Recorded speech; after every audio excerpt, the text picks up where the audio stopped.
Hello friends, welcome back to my channel SST excel studies, जिसमें कि ये कोशिश की जाती है कि कम से कम समय में आपको पूरा चैप्टर तैयार कराया जा सके और जल्दी से जल्दी आपको पूरा चैप्टर आसानी से क्लियर हो सके और याद करने में भी आपको आसानी हो। तो चलिए शुरू करते हैं। आज का हमारा चैप्टर है हिस्ट्री का क्लास 9 का chapter socialism in Europe and Russian revolution. ये चैप्टर हम दो वीडियोस में बनाएंगे क्योंकि काफ़ी लंबा चैप्टर है। 2 वीडियोस में बनाएंगे। कुछ क्वेश्चंस इस पार्ट में कंसिडर करेंगे और कुछ क्वेश्चंस को हम नेक्स्ट पार्ट में लेंगे, नेक्स्ट वीडियो में लेंगे। ठीक है, तो चलिए शुरू करते हैं। हमारा पहला क्वेश्चन है differentiate between the ideas of liberals and radicals in Europe. Europe के अंदर लिबरल्स और रेडिकल्स दो डिफरेंट ग्रुप थे, उनके आइडियाज़ में क्या डिफरेंस था। तो जो लिबरल्स थे वो सारे रिलीजन्स को इक्वली ट्रीट करना चाहते थे। डायनेस्टिक रूलर्स जो थे उनकी पावर को कंट्रोल करना चाहते थे, क्योंकि जो रूलर्स थे वो मोनार्कियल रूलर्स थे और उनके पास अनकंट्रोल्ड पावर्स थी, तो उनकी पावर्स को कंट्रोल करना चाहते थे। तीसरा, वो पार्लियामेंट्री गवर्नमेंट चाहते थे, लेकिन वो डेमोक्रेट्स नहीं थे, क्योंकि वो नहीं चाहते थे कि यूनिवर्सल एडल्ट फ्रेंचाइज लोगों को मिले, यानी कि हर एक सिटीजन को वोटिंग राइट देना नहीं चाहते थे। वो चाहते थे सिर्फ प्रॉपर्टीड पीपल जो है, रिच पीपल जो हैं, सिर्फ उन्हीं को वोटिंग राइट मिले और दूसरा वुमेन को वो वोटिंग राइट देना नहीं चाहते थे। जबकि जो रेडिकल्स थे वो ग्रुप उनसे थोड़ा सा डिफरेंट था, क्योंकि वो वुमेन सफ्रागेट मूवमेंट को सपोर्ट करता था। मींस कि वो चाहता था कि वुमेन को वोटिंग राइट मिले। हालांकि जो रिच पीपल थे, जो प्रिविलेज्ड पीपल थे, उनकी प्रिविलेजेस को वो अपोज करता था, उनकी प्रिविलेजेस वो नहीं चाहता था। कंसंट्रेशन ऑफ पावर्स भी फ्यू हैंड्स में वो कंसंट्रेशन नहीं चाहता था कि कुछ ही हाथों में रहे पावर, और वो चाहता था कि जो पावर हो वो कंट्री के पॉपुलेशन के अकॉर्डिंग बने। क्लियर? तो ये डिफरेंस थे दोनों के आइडियाज़ के बीच में। नेक्स्ट क्वेश्चन पर आते हैं। Which idea became significant to shape up the European society. European society को शेप अप करने में क्या आइडिया सिग्निफिकेंट, किस आइडिया ने सिग्निफिकेंट रोल प्ले किया, तो वो था सोशलिज्म का आइडिया। जैसे ही फ्रेंच रिवॉल्यूशन हुआ और उसके बाद पूरे यूरोप में सोशलिज्म की थॉट्स जो थे, आइडियाज़ जो थे वो स्प्रेड हुए, तो लोगों के अंदर फ्रीडम और इक्वालिटी को लेकर एक जागरूकता आने लगी और लोग उससे इंस्पायर होने लगे और खुद भी वो लोग खुद भी अपनी कंट्रीज में सोशलिज्म की डिमांड करने लगे। क्लियर? नेक्स्ट क्वेश्चन पर आते हैं। नेक्स्ट क्वेश्चन है what do you know about socialism. Socialism से आप क्या समझते हैं? सोशलिज्म क्या है? It is a political idea. ये एक पॉलिटिकल आइडिया है जिसमें कि ये माना जाता है कि जो पावर है वो सिटीजन्स के हाथ में होनी चाहिए। सिटीजन्स उस पावर को यूज करके कंट्री को रूल करें। ठीक है। The idea is based on public ownership, जिसमें कि पब्लिक ऑनर हो रूल्स की और पावर्स की। मतलब कुछ गिने चुने हाथों में पावर नहीं होनी चाहिए, पब्लिक ही उस रूल्स को फॉलो करे और पब्लिक ही वो रूल्स बनाए, जिससे कि कॉन्सेंट्रेशन जो है, पावर्स की कॉन्सेंट्रेशन जो है वो कुछ ही लोगों के हाथ में ना रहकर सभी के हाथ में रहे और इक्वालिटी मेंटेन की जा सके। क्लियर? नेक्स्ट क्वेश्चन पर आते हैं। नेक्स्ट क्वेश्चन है what were the views of conservatives. Conservatives के व्यूज क्या थे? कंजर्वेटिव्स जो थे वो रेडिकल्स और लिबरल्स से डिफरेंट थे, क्योंकि कंजर्वेटिव्स का जो मानना था वो ये था कि जो पास्ट है उसको रेस्पेक्ट करना चाहिए, पास्ट जो है रेस्पेक्टेबल है, और अगर कोई चेंजेस लाने भी हैं सोसाइटी के अंदर तो वो स्लो प्रोसेस से होने चाहिए, रेडिकली कोई चेंज नहीं लाया जाना चाहिए सोसाइटी के अंदर। क्लियर? नेक्स्ट क्वेश्चन पर आते हैं। Who introduce the idea of communist society of for workers. Workers के लिए कम्युनिस्ट सोसाइटी का आइडिया क्यों, कौन लेकर आया और क्यों? तो वो था कार्ल मार्क्स। कार्ल मार्क्स ने इंट्रोड्यूस किया था कम्युनिस्ट सोसाइटी, क्योंकि वो चाहता था कि जो वर्कर्स हैं उनका जो एक्सप्लॉयटेशन होता है इंडस्ट्रीज के अंदर, तो वो इंडस्ट्रियलिस्ट से के एक्सप्लॉयटेशन से बचने के लिए उन्हें कुछ पार्टीज बनानी पड़ेंगी, कुछ असेंबलीज बनानी पड़ेगी, जिससे कि उनकी पावर को, इंडस्ट्रियलिस्ट की पावर को कंट्रोल किया जा सके, और इसके लिए उसने कम्युनिस्ट सोसाइटी का आइडिया लोगों के सामने रखा। क्लियर? नेक्स्ट क्वेश्चन पर आते हैं। नेक्स्ट क्वेश्चन है explain the social groups of workers and peasants. Peasants और वर्कर्स के सोशल ग्रुप आपको एक्सप्लेन करना है। एक्चुअली हुआ क्या, जब यूरोप के अंदर सोशलिज्म का आइडिया स्प्रेड हुआ तो डिफरेंट जो सोसाइटी थी डिफरेंट डिफरेंट ग्रुप्स में डिवाइड होने लगी। अब एक ग्रुप हो गया वर्कर्स का और एक ग्रुप हो गया पीजेंट्स का। तो जो वर्कर्स था, वर्कर्स के ग्रुप थे, वर्कर्स के ग्रुप भी डिफरेंट पार्ट्स में डिवाइड हो गए। वो कैसे कि कुछ वर्कर्स जो थे वो विलेजेस से अपना स्ट्रांगली लिंक्ड थे, और कुछ वर्कर्स थे जो कि परमानेंटली टाउन्स में शिफ्ट हो गए थे, परमानेंटली वहाँ पर रहने लगे थे। कुछ वर्कर्स थे जो मेटल वर्क का काम करते थे, जिसमें कि जो कि काफ़ी स्किल्ड वर्क होता है, उसके लिए ट्रेनिंग की भी रिक्वायरमेंट होती है। तो वो अपने आप को एरिस्टोक्रेट समझने लगे थे, अपने आप को हाई स्टेटस के पीपल समझने लगे थे, बाकी दूसरे वर्कर्स से ज़्यादा अपने आप को रेप्यूटेड पर्सन समझने लगे थे। और वो अब क्या था कि जब इंडस्ट्रियलाइजेशन हुआ तो जो वुमन थी वो भी फैक्ट्रीज में काम करने लग गई थी। तो लेकिन जो वुमन थी उनको उतनी सैलरी नहीं मिलती थी जितनी कि मैन वर्कर को मिलती थी। तो इस तरह से वर्कर्स के अंदर भी अपने ग्रुप डिवाइड हो गए थे। दूसरी तरफ जो है पीजेंट्स के भी ग्रुप डिवाइड हो गए थे। अब क्या था कि जो पार्टी वर्कर्स को सपोर्ट करती थी उसका नाम भी अलग अलग हो गए। जैसे सोशल डेमोक्रेटिक वर्कर्स पार्टी बनी, जो कि वर्कर्स की डिमांड्स के लिए बनी, डिमांड्स को फुलफिल कराने के लिए बनी, जैसे कि वर्किंग कंडीशंस को इम्प्रूव किया जा सके और वर्किंग आवर्स को कंट्रोल किया जा सके। इस तरह के जो डिमांड्स वर्कर्स की थी उनके लिए पार्टी बनी सोशल डेमोक्रेटिक वर्कर्स पार्टी। और पीजेंट्स के लिए एक डिफरेंट पार्टी बनी, जो लोग पीजेंट्स के फेवर में थे, जो चाहते थे कि पीजेंट्स के राइट्स को फुलफिल होना चाहिए, पीजेंट्स को अपने राइट्स मिलने चाहिए, उनके लिए डिफरेंट पार्टी बनी। उनका जो ग्रुप था वो था सोशलिस्ट रिवोल्यूशनरी पार्टी। ये लोग चाहते थे कि पीजेंट्स को जो लैंड जो है नॉबल्स के पास जो लैंड है वो डिस्ट्रीब्यूट हो जानी चाहिए पीजेंट्स के पास में, और पीजेंट्स उस लैंड के ऊपर कल्टीवेशन करें। और वो चाहते थे, अब पीजेंट्स भी अपने डिफरेंट ग्रुप्स में डिवाइडेड थे।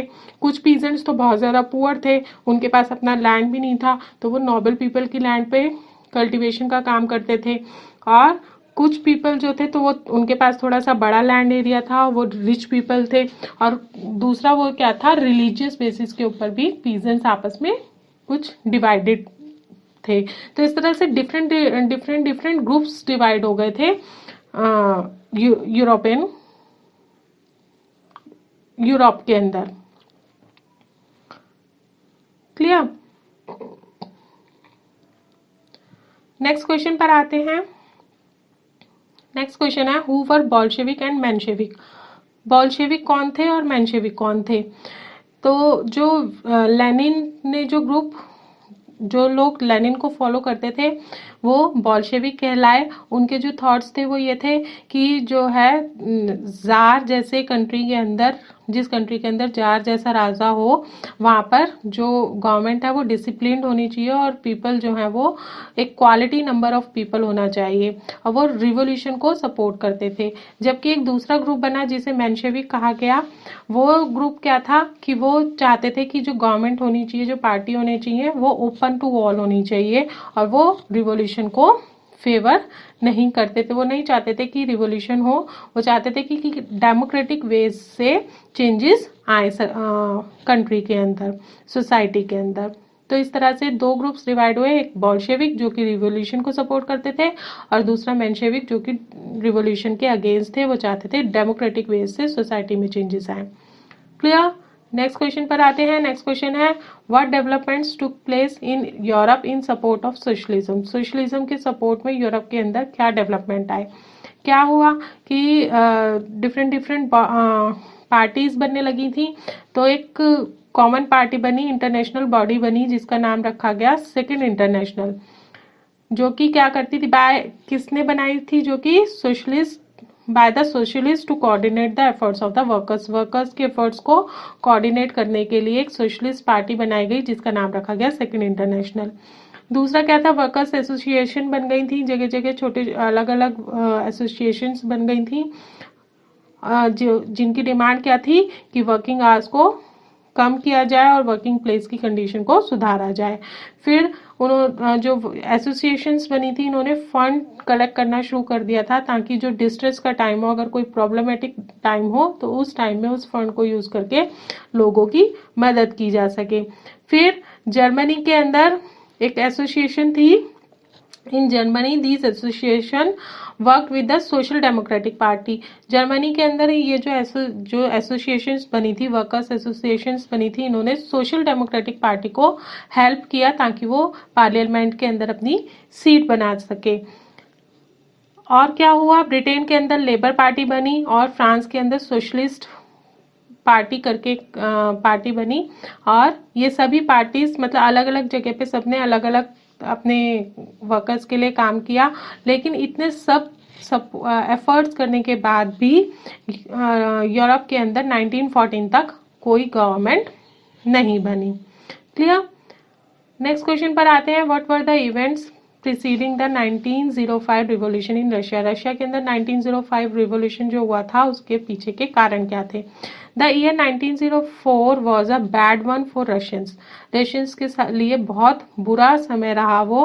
क्यों बुरा रहा, क्योंकि उस समय में एसेंशियल गुड्स जो थे उनके प्राइजेस बहुत ज़्यादा इंक्रीज हो गए थे, जिसके कारण जो उनको वेजेस मिलते थे, वर्कर्स को जो वेजेस मिलते थे वो बहुत कम हो गए, मतलब उनको कम लगते थे क्योंकि एसेंशियल गुड्स के जो प्राइजेस थे बहुत ज़्यादा हाई हो गए थे। फिर दूसरा क्या था, वर्कर्स एसोसिएशन के जो नंबर था वो बहुत ज़्यादा हो गया था, मतलब अलग अलग जगह पे वर्कर्स की एसोसिएशंस बन गई थी तो उनके नंबर बढ़ गए थे।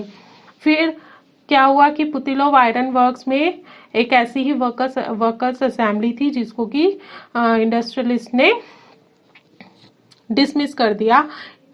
तो उसके चलते लोगों के अंदर जो वर्कर्स थे उनके अंदर और गुस्सा हो गया और उन्होंने इंडस्ट्रियलिस्ट के अगेंस्ट एक्शन लेने के लिए एक वॉइस रेज कर दी अपनी कि हाँ भाई हमें कुछ एक्शन लेना पड़ेगा इन लोगों के लिए, इन लोगों के अगेंस्ट। कुछ ही दिनों के बाद फिर क्या हुआ, वर्कर्स ने स्ट्राइक्स कर दी और सेंट पीटर्सबर्ग में डिमांड करने लगे वर्कर्स कि भाई हमें तो वर्किंग आवर्स जो है हमारे कम करे जाए और हमारे जो वेजेस हैं वो उनको इंक्रीज किया जाए ताकि हमारे जो कंडीशन है थोड़ी ही उसमें सुधार आए। और क्या हुआ कि फादर गैपन करके एक लीडर थे जिनके काफ़ी सारे फॉलोअर्स बने और उन फॉलोअर्स ने के साथ मिलकर वो लोग विंटर पैलेस की तरफ निकल पड़े अपनी डिमांड्स को लेकर। और लेकिन वहाँ पर जाते जाते रास्ते में क्या हुआ कि पुलिस ने और कोसाक्स ने उनके ऊपर अटैक कर दिया। कोसाक्स होते हैं हॉर्समैन जो होते हैं, उन लोगों ने उनके ऊपर अटैक कर दिया और बहुत सारे लोग उस समय में मारे गए और इसी दिन को बोलते हैं ब्लडी संडे। ठीक है। और क्या हुआ, this incident started strikes all over the country. अब ये जो इंसिडेंट हुआ फादर गैपन वाला, इससे लोगों के अंदर और ज़्यादा गुस्सा भर गया और जगह जगह पर स्ट्राइक्स होने लगी और सब लोग कॉन्स्टिट्यूएंट असेंबली की डिमांड करने लगे और इसी को हम बोलते हैं 1905 रिवॉल्यूशन। क्लियर। नेक्स्ट क्वेश्चन पर आते हैं। नेक्स्ट क्वेश्चन है, tsar Nicholas II was not subject to parliament. वो पार्लियामेंट्री गवर्नमेंट नहीं चाहता था, स्टिल ही अलाउड ड्यूमा, फिर भी उसने ड्यूमा की फॉर्मेशन को अलाउ कर दिया। क्यों कर दिया, how did he maintain his authority, और किस तरह से उसने अपनी अथॉरिटी को मेंटेन रखा। तो हुआ क्या कि जब 1905 की जो रिवॉल्यूशन हुआ तो उसके बाद जार निकोलस के मन में भी थोड़ा सा डर बैठ गया कि अब तो भाई ये जो स्ट्राइक्स वगैरह हैं बहुत बड़े लेवल पर होने लगी है, तो उसको खतरा लगने लगा अपनी अथॉरिटी मेंटेन करने के लिए। तो उसने परमिशन दे दी ड्यूमा की क्रिएशन के लिए। ड्यूमा क्या था, पार्लियामेंट्री सिस्टम जो था, इलेक्टेड कंसल्टेटिव पार्लियामेंट, उसको ड्यूमा कहा जाता था।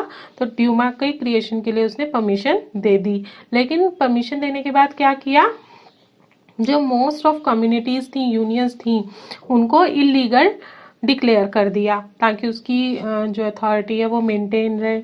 और जो पॉलिटिकल एक्टिविटीज़ थी उनके ऊपर सिवियर रेस्ट्रिक्शंस लगा दिए। और जो ड्यूमा बनाया था विद इन 75 डेज उसने उस ड्यूमा को डिसमिस कर दिया। फिर हालांकि 3 महीने के अंदर ही उसने जो ड्यूमा था उसको री इलेक्ट किया, लेकिन उसने क्या किया कि वोटिंग लॉज जो बनाए थे उसके अंदर बहुत सारे चेंजेस करे, बहुत सारे रिडक्शंस करे, ताकि जो है उसकी अथॉरिटी मेंटेन रहे। फिर उसने जो थर्ड ड्यूमा था उसको भी पैक कर दिया जल्दी ही, कंजर्वेटिव्स के साथ में उसको पैक कर दिया। और क्या किया अपनी अथॉरिटी मेंटेन करने के लिए, लिबरल्स और रिवोल्यूशनरीज जो थे उनको ड्यूमा से अलग रखा, ताकि वो लोग उस ड्यूमा के मेंबर ना बन सके और अपनी अथॉरिटी उसकी मेंटेन रखी जा सके। क्लियर? नेक्स्ट क्वेश्चन पर आते हैं। नेक्स्ट क्वेश्चन है what were the condition of Russia during first world war. First world war के समय में रशिया की कैसी कंडीशन थी? तो क्या था कि जो यूरोप ये था फर्स्ट वर्ल्ड वॉर के समय में क्या था, दो पार्ट्स में डिवाइड हो गए थे, central power and allied powers. और इन लोगों ने, इनके बीच में लड़ाई चली थी। फर्स्ट वर्ल्ड वॉर इन दोनों पावर्स के बीच में हुआ था। तो इनिशियली तो जो था रशिया के अंदर जार को काफ़ी सपोर्ट मिला, लेकिन जब लोगों ने देखा कि जार ने ड्यूमा के जो पार्लियामेंट के जो मेंबर्स थे उनके साथ में उनके साथ में डिस्कस करने से मना कर दिया, रिफ्यूज़ कर दिया, तो उन लोगों ने अपना सपोर्ट वापस ले लिया और उन लोगों में गुस्सा आ गया। और उन लोगों ने क्या किया, सेंट पीटर्सबर्ग का नाम जो था सेंट पीटर्सबर्ग से चेंज करके उसको रीनेम कर दिया, पेट्रोग्राड कहने लगे। अब उसको सेंट पीटर्सबर्ग का नाम पेट्रोग्राड रख दिया। ठीक है।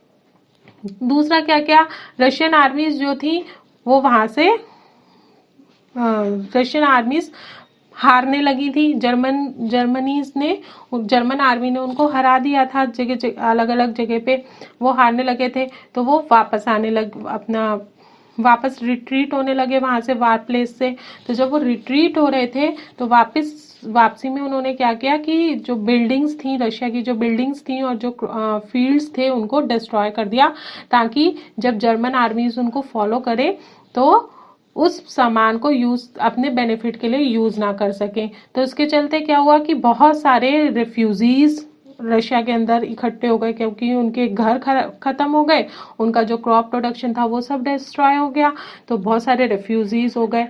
तो उसके चलते उनके खाने पीने की भी कमी हो गई।